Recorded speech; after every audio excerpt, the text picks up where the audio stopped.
കോഴിക്കോട് നാദാപുരത്ത് അജ്ഞാത സംഘം റോഡിലേക്ക് ബോംബെറിഞ്ഞു. പോലീസും ബോംബ് സ്ക്വാഡും സംഭവസ്ഥലത്തെത്തി പരിശോധന നടത്തുന്നു. ആർക്കും പരിക്കില്ല എന്നാണ് അറിയാൻ കഴിയുന്നത്. അനഘ ചേരുന്നുണ്ട് വിവരങ്ങളുമായി. അനഘ, എപ്പോഴായിരുന്നു സംഭവം? എന്താണ് ഇതിന് പിന്നിലെന്നാണ് പോലീസ് പറയുന്നത്? രചന, ഇന്ന് രാവിലെയോടെയായിരുന്നു ഈ സംഭവം ഉണ്ടായത്. നാദാപുരത്തെ കല്ലാച്ചിയിലായിരുന്നു സംഭവം.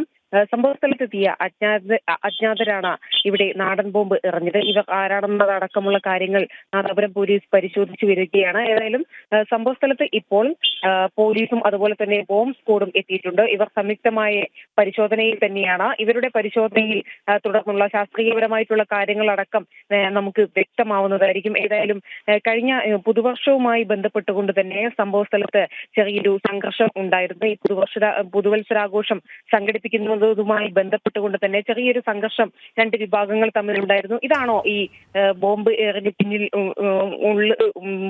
പിന്നിൽ ഉള്ളതിലടക്കമുള്ള കാര്യങ്ങൾ പരിശോധിച്ചു വരികയാണ്, അല്ലെങ്കിൽ മറ്റേതെങ്കിലും രാഷ്ട്രീയപരമായിട്ടുള്ള കാര്യങ്ങളാണോ എന്നുള്ളതും പോലീസ് പരിശോധിച്ചു വരികയാണ്. ഏതായാലും കൂടുതൽ വിവരങ്ങൾ നമുക്ക് അല്പസമയത്തിനുള്ളിൽ തന്നെ വ്യക്തമാകും എന്ന് തന്നെയാണ് സൂചന.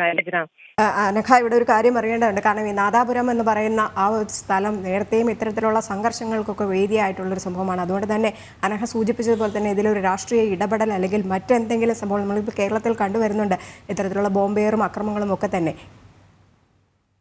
തീർച്ചയായും അത്തരത്തിലുള്ള കാര്യങ്ങളും നമുക്ക് പരിശോധിക്കേണ്ടതായിട്ടുണ്ട്. ഏതായാലും പോലീസ് അത്തരത്തിലുള്ള കാര്യങ്ങൾ പരിശോധിച്ചു വരികയാണ്. അതായത് ഇവർ ഏതെങ്കിലും തരത്തിൽ ഈ ബോംബ് ഉണ്ടാക്കിയതുമായി ബന്ധപ്പെട്ടുകൊണ്ട് തന്നെ ബോംബിന്റെ വീര്യം പരീക്ഷിക്കുന്നതടക്കമുള്ള കാര്യങ്ങളാണോ ഇവിടെ നടത്തിയത് എന്നും അടക്കമുള്ള കാര്യങ്ങൾ ഇവർ പരിശോധിച്ചു വരികയാണ്. അതും നമുക്ക് വ്യക്തമാവേണ്ടതായിട്ടുണ്ട്. ഏതായാലും നാദാപുരം നേരത്തെ സൂചിപ്പിച്ചതുപോലെ തന്നെ നാദാപുരം അടക്കമുള്ള ഭാഗങ്ങൾ നിരന്തരം ഒരു രാഷ്ട്രീയ സംഘർഷത്തിന്റെ ഒരു ഭൂമി കൂടിയാണ്. അതുകൊണ്ട് തന്നെ ഇത്തരത്തിലൊരു രാഷ്ട്രീയ സംഘർഷത്തിന്റെ ഭാഗമായി തന്നെയാണ് ഈ ബോംബേറ് പരീക്ഷിച്ചത്, അല്ലെങ്കിൽ ഇത്തരത്തിലൊരു ബോംബിന്റെ വീര്യം പരീക്ഷിക്കാൻ വേണ്ടിയാണോ ഇതവിടെ ഉപയോഗിച്ചത് എന്നതടക്കമുള്ള കാര്യങ്ങളിലേക്കും കൂടെ അന്വേഷണം കടക്കേണ്ടതായിട്ടുണ്ട്. ഏതായാലും നമുക്ക് അല്പസമയങ്ങൾക്കുള്ളിൽ തന്നെ ഇത്തരം കാര്യങ്ങളിൽ ഒരു വ്യക്തത വരും എന്ന് തന്നെയാണ് നമുക്ക് മനസ്സിലാക്കാൻ സാധിക്കുന്നത്.